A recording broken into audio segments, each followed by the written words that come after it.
जय हिंद साथियों, स्वागत है आप सभी का आपके अपने online platform RS study trick परिवार में। और जैसा कि आप थंबनेल में देख रहे हो, रोजाना की बातें आज भी इस सीरीज को हम कंटिन्यू करते हुए लेकर आए हैं। गणित और रीजनिंग से संबंधित पूरे 20 मोस्ट इंपॉर्टेंट क्वेश्चन जो पूर्णतः आपके सेना भर्ती परीक्षा के पैटर्न पर आधारित है। और यदि आपकी तैयारी अच्छी है तो इन 20 में से आपको 14+ का टारगेट रखना होगा और लास्ट में कमेंट बॉक्स में कमेंट करके ज़रूर बताना होगा कि 20 में से आप कितने सही कर पाए। साथ ही इन सभी वीडियो की PDF फाइल तथा अनेक प्रकार के नोट्स प्राप्त करने के लिए आज ही हमारे टेलीग्राम चैनल को ज्वाइन कर लीजिए, जिसका लिंक नीचे डिस्क्रिप्शन में दिया गया है। और हमारे चैनल को सब्सक्राइब कर नोटिफिकेशन बेल को ऑन कर लीजिए ताकि आने वाले वीडियो की पल पल के अपडेट आप तक समय पर पहुंचती रहे, क्योंकि यह सीरीज आपकी कंटिन्यू पार्ट दर पार्ट चलती रहेगी, जिसके हम 4 पार्ट कंप्लीट कर चुके हैं और आज करने वाले हैं 5वां पार्ट, जिसका पहला क्वेश्चन आपकी स्क्रीन पर दिया गया है। पहले 15 क्वेश्चन गणित के होंगे और लास्ट के 5 क्वेश्चन रीजनिंग के होंगे। तो गणित का पहला प्रश्न आपकी स्क्रीन पर है। संख्या दी गई है एक, उसमें 6 के स्थानीय मान तथा जातीय मान का आपको अंतर बताना है। तो स्थानीय मान और जातीय मान का ज्ञान आपको होना अनिवार्य है। आपको पता है कि स्थानीय मान किसी संख्या के स्थान को दर्शाता है और जातीय मान उस संख्या की जाति को। ठीक है, तो स्थानीय मान का मतलब क्या होगा कि वह संख्या किस स्थान पे है। यहाँ पे 6 का पूछा है तो 6 कहाँ पे है, यहाँ पे 6 दिया गया है। तो 6 किस स्थान पे, इकाई, दहाई, सैकड़ा और हजार के स्थान पे है। तो हम लिख देंगे 6 का स्थान हो जाएगा 6000। ठीक है, या फिर 6 के बाद में जितनी संख्याएं बच रही है उतने हमें जीरो लगाने हैं। ठीक है, 6 के बाद में कितनी है, 1, 2 और 3 संख्या है तो हमने 3 जीरो लगा दिए। अब जातीय मान, जिस भी संख्या का जातीय मान पूछा जाता है वह उसी का मान होता है। जैसे 6 का जातीय मान पूछेगा तो 6 होगा, 7 का जातीय मान तो 7 होगा, 8 का जातीय मान 8 होगा, 3 का जातीय मान 3 होगा। जातीय मान वही संख्या होती है। ठीक है, अब पूछा है आपके अंतर, तो अंतर क्या होगा, 6000 में से 6 को घटा देंगे। तो घटाने का अपना नियम, यहाँ जो लास्ट में संख्या है उसमें से 1 कम कर दो। और ये 10 में से कितनी कम हो रही है, 10 में से 6 घटाएंगे तो 4 कम हो रही है और बीच में 2 9 उतार दो। जितनी संख्या, जितने जीरो दिए गए हैं उतने 9 उतारने। ठीक है, तो 5994 में क्या होगा, 6 के स्थानीय मान और जातीय मान का अंतर होगा। वैसे भी 6000 में से 6 घटाएंगे तो कितनी आ रही है, 5994 ही आएंगे। ऑप्शन नंबर सी राइट होगा यहाँ पे। नेक्स्ट क्वेश्चन, दो संख्याओं का गुणनफल 4725 है तथा लघुत्तम समापवर्त्य 315 है, तो इन संख्याओं का महत्तम समापवर्तक क्या होगा। बार बार पूछा गया क्वेश्चन है, मोस्ट इंपॉर्टेंट भी है। दो संख्याओं का गुणनफल बराबर LCM इंटू HCF, आपको एक फॉर्मूला याद है। तो दो संख्याओं का गुणनफल करवा के दिया है तो हमें करवाना नहीं पड़ेगा, ये क्वेश्चन हमारे लिए आसान कर दिया। ठीक है, कितना दिया गया है, 4725 दिया गया है। अब हमें क्या करना है, ये दोनों संख्याओं का गुणनफल है, अलग अलग संख्याएं नहीं है। ठीक है, अब इसमें हम महत्तम समापवर्तक होता तो उसका भाग दे देते तो क्या आता, लघुत्तम समापवर्तक। हमारे पास दिया गया LCM, तो LCM का भाग देंगे तो क्या आ जाएगा, HCF आ जाएगा। जो पूछा है वो उत्तर आ जाएगा और जो दिया गया है उसका हमें भाग देना है। अब इन्हें हम काट लेते हैं। कितने के पहाड़े से काटेंगे, इसे 5 के पहाड़े से काट लेते हैं। 5 के पहाड़े से ये कितनी बार कटेगा, यह कटेगा 9 पंजे 45, 2 शेषफल बचेंगे, 2 उतारेंगे तो 4 पंजे 20, 22 में से 2 20 घटाएंगे फिर 2 बचेंगे और 5 पंजे 25, कितने आएंगे 945। और यह कटेगा 5 से 63 बार। ठीक है, 63 का भाग देना 945 में। ठीक है, कितनी बार जाएगा, 15 बार जाएगा। तो उन संख्याओं का महत्तम समापवर्तक अर्थात HCF क्या आएगा, 15 आएगा, जो कि ऑप्शन नंबर ए में दिया गया है। तो ऑप्शन नंबर ए क्या हो जाएगा, इस क्वेश्चन का राइट आंसर हो जाएगा। नेक्स्ट क्वेश्चन, 7/9, 14/15, 7/10 का महत्तम समापवर्तक कितना है। आपको साधारण महत्तम समापवर्तक और लघुत्तम समापवर्तक के अलावा भिन्नों का LCM तथा HCF भी निकालना आना अनिवार्य है, क्योंकि कभी कभी भिन्नों से संबंधित भी पूछ लेते हैं। तो भिन्न संख्याओं का HCF और LCM किस प्रकार निकालते हैं, जहां पर एक से अधिक भिन्नें दी गई है, ऐसी स्थिति में हम क्या करेंगे, जो पूछा है वो ऊपर वाली का निकालेंगे और जो नहीं पूछा है वो नीचे वाली का निकालेंगे। मतलब HCF पूछा है यहाँ पे, तो यहाँ पे हमें क्या करना, जो ऊपर संख्या दी गई है अंश के रूप में, जैसे ये भिन्न दी गई है 7/9, उसके बाद में एक भिन्न दी गई है हमारे पास 14/15 और एक भिन्न दी गई है 7/10। ठीक है, ये 3 भिन्न दी गई। अब हमारे पास HCF पूछा, तो HCF हमें किसका निकालना है? ये ऊपर वाले जो अंश दिए गए 7, 14 और 7, तो 7, 14 और 7 आपको पता है HCF 7 ही होगा, क्योंकि 7 में 7 का भाग भी 7 से 7 भी कटेगा, 14 भी कटेगा और ये 7 भी कटेगा। और HCF का मतलब वही होगा कि वह बड़ी से बड़ी संख्या जिससे दी गई सभी संख्याएं आपस में कट जाती है, तो 7 हो जाएगा HCF। अब हमें जो नीचे संख्या दी गई है उनका एलसीएम निकालना। 9, 15 और 10, 9, 15 और 10 का एलसीएम कितना होगा? 45 तो नहीं होगा, क्योंकि 45 में 15 का भाग जाता, 9 का जाता, परंतु 10 का नहीं जाएगा। तो हमारे पास कितना आ जाएगा? 90 आ जाएगा। ठीक है, 90 में 9 का भाग भी जाएगा, 15 का भी जाएगा और 10 का भी जाएगा। तो इनका एचसीएफ कितना आ जाएगा? 7/90, जो कि ऑप्शन नंबर ए में दिया गया है। तो ऑप्शन नंबर ए क्या हो जाएगा? इस क्वेश्चन का राइट आंसर हो जाएगा। नेक्स्ट क्वेश्चन, निम्न में से कौन सी संख्याएं घटते क्रम में हैं? ठीक है, घटता क्रम मतलब अवरोही क्रम। यदि बढ़ता पूछता तो हम आरोही लिखते हैं। तो भिन्नों को अवरोही और आरोही में लिखना आपको अच्छी तरह से आता है। भिन्नों की तुलना करना भी आता है। किस प्रकार तुलना करेंगे? जो भिन्नें दी गई है उसके अंश में 0 उतारेंगे। ठीक है, जैसे हमारे पास भिन्न दी गई है 4/5, उसके बाद में भिन्न दी गई है 3/8, उसके बाद में दी गई है 2/3 और लास्ट की एक भिन्न दी गई है 1/2। अब हमें इसकी तुलना करनी है। ठीक है, तो ऊपर वाली संख्या में एक एक 0 उतार दो। 4 का 40, 3 का 30, 2 का 20 और 1 का 10। 5 का भाग 40 में कितनी बार जाएगा? 8 बार। ठीक है, 8 का भाग 30 में कितनी बार जाएगा? 3 8 24। शेषफल हमें नहीं देखना है एक बार। ठीक है, बाद में देखेंगे यदि अन्य तुलना करनी हो तो। 3 का भाग 20 में कितनी बार जाएगा? 6 3 18 बार। ठीक है, और 2 का भाग 10 में 5 बार। अब सबसे बड़ा मान किसका आ रहा है? ये 8 आ रहा, मतलब ये पहली बिन 4/5 सबसे पहले आएगी, सबसे बड़ी बिन। तो 4/5 इसमें पहले, इसमें पहले, इसमें भी पहले, इसमें नहीं है, तो ये ऑप्शन तो कट जाएगा। उसके बाद में कौन आ रहा? 6 आ रहा। किसका आ रहा है? 20/3 मतलब 2/3। तो 4/5 के बाद में हमारे पास बिन आएगी 2/3। तो इसमें भी नहीं है और इसमें भी नहीं है, तो इसमें है 2/3, तो ये राइट हो जाएगा ऑप्शन नंबर डी। फिर देख लेते हैं, फिर 5 आ रहा, मतलब 1/2 आएगी और लास्ट में 3/8। तो ऑप्शन नंबर डी राइट हो जाएगा। 4/5, 2/3, 1/2 और 3/8 क्या है? भिन्नों का अवरोही क्रम या घटता क्रम है। नेक्स्ट क्वेश्चन, सुमित के पास कुछ 100 रुपये वाले तथा शेष 50 रुपये वाले कुल 85 नोट है। ठीक है, यदि इन सभी नोटों का कुल मूल्य 5000 रुपये है तो उसके पास 50 रुपये वाले नोटों का कुल मूल्य कितना है? आपको थोड़ा सा ध्यान से प्रश्न को पढ़ना है, आसानी से उत्तर निकल के आ जाएगा। यहाँ पे नोट दिए गए हैं कुल 85। ठीक है, कितने कितने के हैं? कुछ नोट तो 100 रुपये के हैं और कुछ 50 रुपये के। तो मान लो एक बार हमारे पास सभी नोट 100 रुपये के लेते हैं। यदि हम सभी नोट 100 रुपये के लेंगे तो कुल कितने रुपये हो जाएंगे? 100 रुपये के 85 नोट है तो हमारे पास हो जाएंगे 8500 रुपये।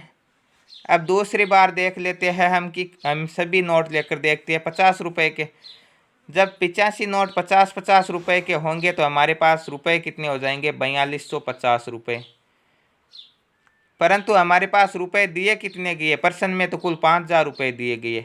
अब हम इन नोटों का अनुपात निकाल लेंगे। अनुपात किस प्रकार निकालेंगे? इसका अंतर इसके नीचे लिख देंगे। 8500 और 5000 का अंतर कितना हो जाएगा? 3500। और इसका अंतर इसके नीचे लिख देंगे। 4250 और 5000 का अंतर कितना हो जाएगा? 750। तो इन नोटों का अनुपात आ गया 750 अनुपात 3500। 0 से 0 काटेंगे तो कितना आ जाएगा? 75 अनुपात 350। 25 के पहाड़े से ये 3 बार कटेगा और ये कट जाएगा आपका कितनी बार? 14 बार, सॉरी। तो 3 अनुपात 14 क्या आ जाएगा? 100 रुपये और 50 रुपये वाले नोटों का अनुपात आ जाएगा। तो कुल अनुपात कितना हो गया? 14 और 3 17। कुल नोट कितने हैं? 85। 17 में 85 का भाग देंगे तो कितनी बार जाएगा? 17 पंजे 85, 5 बार। तो 100 रुपये के नोट कितने हो जाएंगे? 5 3 15 और 50 रुपये के नोट कितने हो जाएंगे? 14 पंजे 70। तो 15 नोट निकल कर आए हमारे पास 100 रुपये के और 70 नोट निकल कर आए 50 रुपये के। अब आपके प्रश्न में क्या पूछा? यदि इतना पूछता तो हम इतना कर देते, और आगे पूछा तो और आगे कर देंगे, क्या दिक्कत है? पूछा है कि 50 रुपये वाले नोटों का मूल्य, तो 50 रुपये वाले नोट कितने निकल कर आ गए? 70। और 70 को 50 से गुणा कर देंगे तो कितना आ जाएगा? 5 7 35, 2 0 उतार देंगे 3500। यदि पूछता 100 रुपये वाले नोटों की संख्या, सॉरी मूल्य, तो कितना हो जाएगा? 15 × 100 अर्थात हम कह देते 1500। और 1500 और 3500 होते हैं कितने 5000, जो कि आपके क्वेश्चन में दिए गए हैं। मतलब अपना उत्तर सही है। तो 3500 जिस ऑप्शन में दिया गया है वो ऑप्शन राइट होगा। ऑप्शन सी में दिया गया है तो ऑप्शन सी राइट हो जाएगा। नेक्स्ट क्वेश्चन औसत से संबंधित क्वेश्चन है। यदि 40, 10, 25, 20, 35 अक्स का औसत 25 हो तो एक्स का मान कितना होगा। सेना भर्ती परीक्षा का फेवरेट क्वेश्चन है, ठीक है। इस प्रकार के क्वेश्चन ज़्यादा पूछे जाते हैं आपके। तो औसत का सूत्र क्या होता है, राशियों का योग बटा राशियों की संख्या। योग का मतलब इन सबको जोड़ लो, 40 और 10 50, 25 75, 20 95 और 35 कितने हो जाएंगे 130। और एक क्या आ गया आपका अक्स बट्टे कितनी संख्या हो गई 1 2 3 4 5 और 6, तो बट्टे 6 बराबर कितने हो जाएंगे 25। 6 यहाँ पे भाग में उधर जाएगी गुणा में कितने हो जाएंगे 25 छके 150। ये 130 अक्स के गुणा में पक्षांतरण प्लस में पक्षांतरण करेंगे माइनस के, तो अक्स बराबर कितना हो जाएगा 150 में से 130 घटा देंगे कितने बच गए 20, तो अक्स का मान आ गया 20। ऑप्शन नंबर ए राइट हो गया। नेक्स्ट क्वेश्चन, तीन संख्याओं का औसत 28 है। पहली संख्या दूसरी संख्या से आधी है, तीसरी संख्या दूसरी संख्या से दुगुनी है, तो तीसरी संख्या क्या है। ठीक है, दोनों और एंगल दूसरी संख्या पर ही जा रही है। एक संख्या है, दो संख्या और तीसरी संख्या, ठीक है। दोनों ओर से यह बोल रहा है कि यह जितनी संख्या इसकी ये आधी है, तो एक मान लेते हैं। हमारे पास गणित में यदि कुछ नहीं है तो हम मान लेते हैं, ठीक है। इसीलिए तो गणित आसान होती है। तो यहाँ पे मान लिया ये अक्स हो गई। अब ये तो बोल रहा है कि ये तो इसकी आधी है, तो ये इसकी दुगुनी हो जाएगी, तो ये 2 अक्स हो जाएगी, 2 अक्स की आधी अक्स हो जाएगी। अब ये बोल रहा है कि ये इसकी दुगुनी है, तो ये 2 अक्स है, तो ये कितनी हो जाएगी 2 दूनी 4 अक्स हो जाएगी। अब हमें क्या करना है, औसत। औसत क्या होता है, राशियों का योग बटा राशियों की संख्या। योग कितना हो जाएगा अक्स प्लस 2 अक्स प्लस 4 अक्स बटे कितनी संख्या हो गई 1 2 और 3 संख्या है बराबर 28। ठीक है, 3 क्या है भाग में पक्षांतरण कर देंगे गुणा में, यहाँ पे कितना आ जाएगा 4 और 2 6 और 1 7 अक्स। 7 अक्स बराबर कितना हो जाएगा 28 इंटू 3। ठीक है, गुणा नहीं करेंगे क्योंकि 7 से 28 कट जाएंगे। 7 गुणा में पक्षांतरण कर देंगे तो भाग में, तो 28 चौके 7 और 4 3 कितने हो जाएंगे 12। तो अक्स का मान आ गया 12। और अक्स हमने कौन सी मानी, पहली संख्या। कह रहा है कि दूसरी संख्या पहली से दुगुनी है, पहली दूसरी से आधी है, तो दूसरी अपने आप दुगुनी हो गई, तो कितनी हो गई 24। 24 की आधी 12 होती है। तीसरी संख्या दूसरी से दुगुनी, या 24 से भी दुगुनी कितनी हो जाएगी 48। तो वो संख्याएं कौन कौन सी हो जाएगी 12 24 और 48। तो तीसरी संख्या कौन सी हो गई 48 हो गई। ऑप्शन नंबर डी राइट हो गया। नेक्स्ट क्वेश्चन, एक बल्लेबाज 19वीं पारी में 98 रन बनाकर अपनी औसत रन संख्या में 4 की बढ़ोतरी करता है। 19वीं पारी के बाद उसकी औसत रन संख्या कितनी है। ठीक है, बल्लेबाज 19 पारियां खेलता है, 18 पारी में उसकी कुछ औसत थी और 19वीं पारी में वह 4 रन की औसत बढ़ा देता। मतलब 19वीं पारी में कितने रन की औसत बढ़ाता 4 रन की, तो कुल कितने रन बढ़ाता है, कुल औसत से रन बढ़ाता है 19 चौके 76 रन बढ़ाता है। 76 रन तो बढ़ाता है औसत से, ठीक है। और रन बनाता कितना 98। तो पहले औसत कितनी थी 98 में से 76 घटा देंगे तो पहले औसत थी 18 पारियों की इसकी 22, ठीक है। और 19वीं पारी में ये 98 रन बनाकर 4 रनों की बढ़ोतरी करता, मतलब 22 और 4 अब कितनी हो गई 26। पूछा ये 19 पारी के बाद में औसत कितनी हो गई 26 हो गई। ऑप्शन नंबर सी राइट होगा यहाँ पे। नेक्स्ट क्वेश्चन, किसी संख्या के 3/8 तथा उस संख्या के 2/7 का अंतर 50 है, वह संख्या कौन सी है। ठीक है, यह आपकी मानसिक योग्यता पर निर्भर करते हैं, आपको इस प्रकार की कैलकुलेशन भी आनी अनिवार्य है। मान लो कोई भी संख्या एक है, एक मान ली हमने, ठीक है। तो एक का 3/8 होगा और उसका क्या दिया गया 2/7, इनका अंतर दिया गया 3/8 माइनस 2/7 बराबर आएगा 50। ठीक है, अब हमें क्या करना है, इनका लघुत्तम लेना है। 8 और 7 का लघुत्तम 56 आता है, आप सभी को पता है। ठीक है, 8 का भाग 7 बार तो कितने हो जाएंगे 7 3 21 माइनस 7 का भाग 8 बार तो 8 दूनी 16 बराबर 50। 21 और 16 का अंतर कितना हो गया 5/56 बराबर 50। 5/56 बराबर क्या हो जाएगा 50। ठीक है, 56 50 के गुणा में चला जाएगा और 5 क्या हो जाएगा भाग में चला जाएगा, तो 5 से 50 10 बार कट जाएगा और 56 को 10 से गुणा कर देंगे तो कितना हो जाएगा 560। तो वह संख्या कौन सी आ जाएगी 560 आ जाएगी, जिसके 3/8 और 2/7 का अंतर कितना आएगा 50 निकल कर आएगा। ऑप्शन नंबर डी राइट होगा यहाँ पे। नेक्स्ट क्वेश्चन, 10 वर्ष पहले ए तथा बी की आयु का अनुपात 3:5 था। ठीक है, उम्र से संबंधित क्वेश्चन पूछा जाता है। डेली हम लेकर आते हैं उम्र से संबंधित अलग अलग क्वेश्चन। उनकी वर्तमान आयु का अनुपात 2:3 है। आयु है क्रमशः, उनकी आयु वर्तमान में कितनी है ये बतानी है। और आयु से संबंधित आपको बताई थी कि 3 कंडीशन आएगी। ठीक है, एक तो पहले की आएगी, एक वर्तमान की आएगी और एक बाद की आएगी। तो यहाँ पे क्या दिया गया है, यहाँ पे दिया गया 10 वर्ष पहले की दी गई है और वर्तमान की दी गई है, बाद की नहीं है। तो पहले का मतलब पुराना अनुपात 3:5 हो गया, वर्तमान का मतलब नया अनुपात 2:3 हो गया। वज्र गुणा करवा दो, 3 3 9, 5 दूने 10। ठीक है, नए अनुपात का अंतर 1, 3 और 2 का, वज्र गुणा का अंतर 10 और 9 का अंतर 1, इंटू क्या हो जाएगा, जो समय अंतराल 10 वर्ष दिए गए तो 10। 1 से 1 एक बार ही कटेगा तो 1 का मान 10 होगा। जो उम्र निकल कर आएगी वो पहले वाला अनुपात था उसकी निकल कर आएगी। ठीक है, तो 3 का मान 30 हो जाएगा और 5 का 50 हो जाएगा। तो हम कहेंगे कि 10 वर्ष पहले उनकी उम्र 30 वर्ष और 50 वर्ष थी। तो आज 10 वर्ष बाद 30 वाले की 40 हो गई और 50 वाले की 60 हो गई, 10-10 बढ़ गई। तो 40 वर्ष और 60 वर्ष इसका राइट आंसर होगा, जो कि ऑप्शन नंबर डी में दिया गया। तो ऑप्शन नंबर डी राइट होगा यहाँ पे। ठीक है, नेक्स्ट क्वेश्चन, कौन सी संख्या 80 से 60% कम है। ठीक है, पढ़ने का मतलब आपको ध्यान रखना होगा कि कौन सी संख्या 80 से 60%। कुल संख्या हमेशा 100% होती है, तो 80 भी अपने आप में क्या है, 100% है। 80 अपने आप में 100% है। और 80 से 60% कम मतलब 100 में से 60 कम कितना हो जाएगा, 40%। तो 80 का जो 40% निकल कर आएगा वो 80 से क्या होगी, 60% कम होगी। ठीक है, 0 से 0 काट देंगे और इस 0 से ये 0 काट देंगे, 8 चौके 32 होगी, 80 से 60% कम। ऑप्शन नंबर सी राइट होगा यहाँ पे। नेक्स्ट क्वेश्चन, एक संख्या में 10% की वृद्धि करने के बाद इसमें 10% की कमी कर दी जाती है। इसमें वह संख्या, आपको बार बार बताया गया कि चाहे लाभ आने से संबंधित हो चाहे किसी भी संख्या से संबंधित हो, यदि बराबर ही वृद्धि होती है और बराबर ही कमी होती है तो निश्चित रूप से कमी होती है। लाभ आने से संबंधित हो तो निश्चित रूप से हानि होती है। और कितने की हानि होती है इसके लिए भी आपको बताया था कि यदि 10 दिया गया तो 10 × 10/100, 20 हो तो 20 × 20/100, तो 10 × 10/100 का मान कितना आएगा, 1%। क्या होगी, वो घटेगी, निश्चित रूप से कमी होगी उसमें। ऑप्शन नंबर बी राइट होगा यहाँ पे।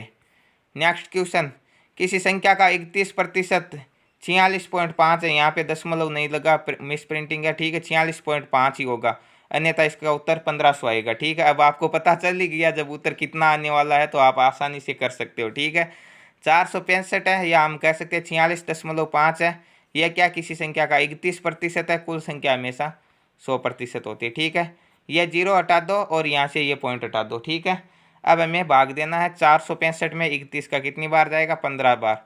और एक 0 है तो एक 0 उतार देंगे। 150, यदि ये पॉइंट नहीं हटता तो दोनों 0 आ जाते हैं और 1500 होते। ठीक है, ऑप्शन नंबर ए राइट होगा यहाँ पे। नेक्स्ट क्वेश्चन, एक विद्यालय में लड़कों तथा लड़कियों 3:2 के अनुपात में थी। ठीक है, लड़के और लड़कियां 3:2 के अनुपात में। यदि 20% लड़कों तथा 30% लड़कियों को छात्रवृत्ति मिल रही है तो छात्रवृत्ति न मिलने वाले कितने प्रतिशत विद्यार्थी हैं। देखिए, कुल विद्यार्थी हम मान लेते हैं एक बार 100 है। ठीक है, या 50 मान लेते, जो भी है। 30 है तो हम 100 मान लेते, कैलकुलेशन आसान हो जाएगी हमारी। 50 मानते तो हमारे पास कितने आ जाते, 3:2 के अनुपात में यदि हम 50 मानते तो ये लड़कियां 30 हो जाती, ये 20 हो जाती। ठीक है, 3:2 आता। और यदि हम 100 मानते तो क्या हो जाता, लड़कियां 60 हो जाती और लड़के कितने हो जाते, लड़के 40 हो जाते। ठीक है, यही होता 6:4 मतलब 3:2।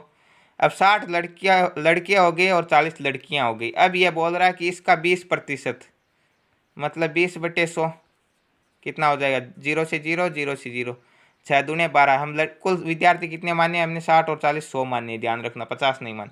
50 मानते थे, 30 और 20 लेते, 12 हो गए। और इसका 30% लड़कियों का 30/100, 0 से 0, 0 से 0, 4 3 12।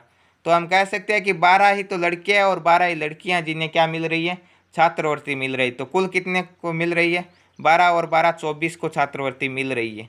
100 में से 24 को छात्रवृत्ति मिल रही है तो कितने को नहीं मिल रही है, 76 को नहीं मिल रही है। पूछा क्या प्रश्न में, प्रश्न में यही पूछा है। तो छात्रवृत्ति न मिलने वाले कितने प्रतिशत है? 76% है। ऑप्शन नंबर डी राइट होगा। तो ऑप्शन नंबर डी पर हम राइट का निशान लगा देंगे। ठीक है, नेक्स्ट क्वेश्चन गणित का लास्ट क्वेश्चन है। इसके बाद के 5 क्वेश्चन रीजनिंग के होने वाले, ध्यान रखना। ए ने एक घड़ी बी को 20% लाभ पर बेची। बी ने इसे सी को 10% हानि पर बेच दिया। यदि सी ने यह घड़ी 216 रुपये में खरीदी हो तो ए ने इसे कितने रुपए में खरीदा? ठीक है, जो सी ने खरीदी है वो बी ने बेची है, तभी खरीदी है। सी ने 216 रुपये में खरीदी है, परंतु ये बी ने क्या किया? बी ने 10% हानि पर बेचा है। तो ये बी के क्रय मूल्य का कितना हो जाएगा? क्रय मूल्य 100% होता है और 10% हानि पर बेचा, तो ये बी के क्रय मूल्य का 90% होगा। अब हम देख लेते हैं बी ने कितने में खरीदी। ठीक है, 0 से 0, 9 का भाग इसमें कितनी बार जाएगा? 9 दूने 18 और 9 चौके 36, 24 को 10 से गुणा करेंगे 240। तो बी ने यह घड़ी 240 रुपये में खरीदी। पहले सी ने 216 में खरीदी थी, अब हम बी तक लेकर आ गए। बी ने ये 240 में खरीदी, परंतु ए ने तो बी को बेची है। तो ए का विक्रय मूल्य कितना हो गया? 240 जो बी ने खरीदी है। और यह कितना है कि ये ए का 20% लाभ है। क्रय मूल्य 100%, 20% लाभ मतलब 120% इंटू 100। 0 से 0, 12 दूने 24, 20 को 10 से गुणा करेंगे 200।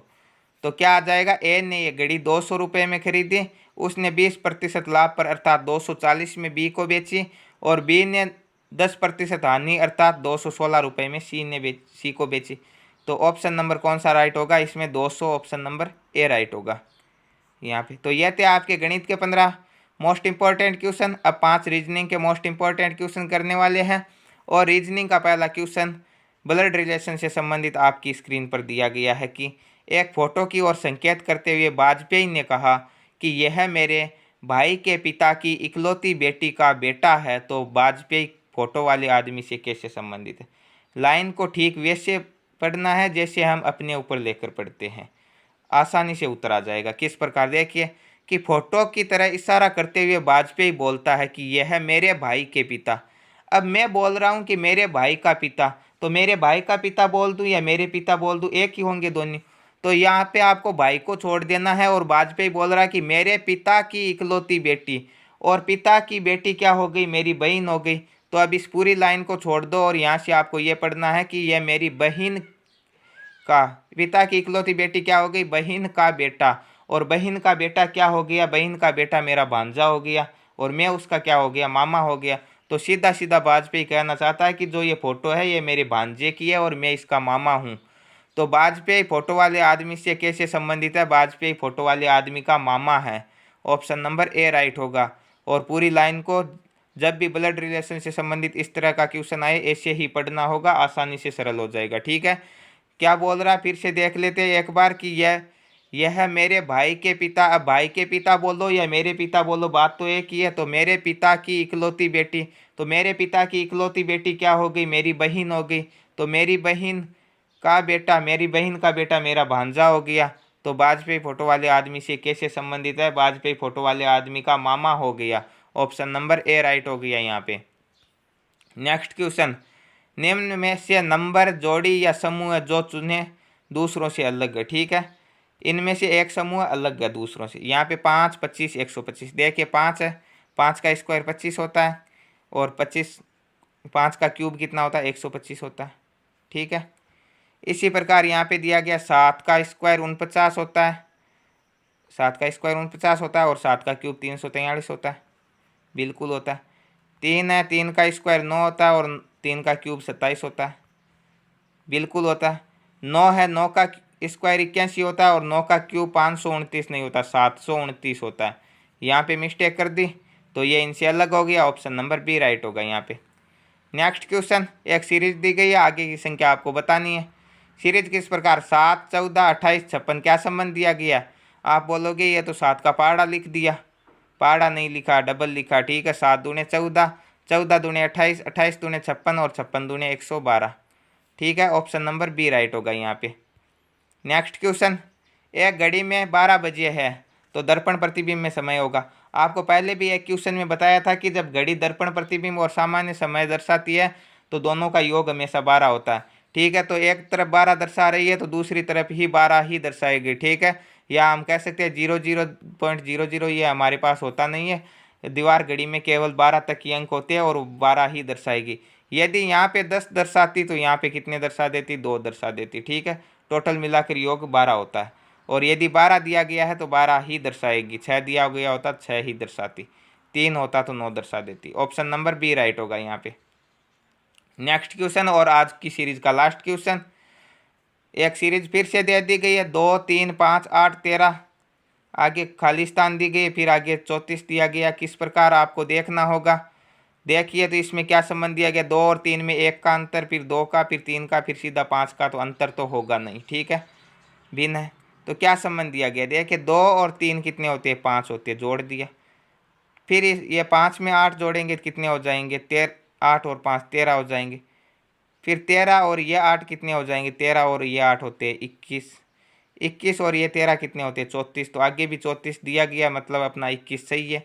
ऑप्शन नंबर डी राइट होगा, ठीक है। सब एक संख्या को आगे वाली संख्या से जोड़ा गया, 2 को 3 में जोड़ा 5, 3 को 5 में जोड़ा 8, और 5 को 8 में जोड़ा 13, 8 को 13 में जोड़ा कितना 21, और 13 को 21 में जोड़ेंगे तो 34। ऑप्शन नंबर डी राइट होगा। तो यह थी आज की 5वीं सीरीज। आज 5 दिन कंटिन्यू हो गई है, हमें 1 अगस्त से शुरू किया था, आज 5 अगस्त हो गई, और यह कंटिन्यू आपको दोपहर 1 बजे मिलती है। तो रोज़ाना समय पर वीडियो पाने के लिए चैनल को सब्सक्राइब कर लीजिए और नोटिफिकेशन बेल को भी ऑन कर लीजिए, और ये सीरीज़ आगे भी कंटिन्यू चलती रहेगी। इसके साथ ही यदि आप तैयारी कर रहे हो तो हमारे द्वारा राम सिंह यादव की पुस्तक के अभ्यास पेपर भी करवाए जा रहे हैं, जिसके 20 पेपर हम करवा चुके हैं, और वो भी आगे कंटिन्यू चलते रहेंगे। तो मिलते हैं नेक्स्ट वीडियो में, तब तक के लिए थैंक यू, धन्यवाद, जय हिंद, जय भारत।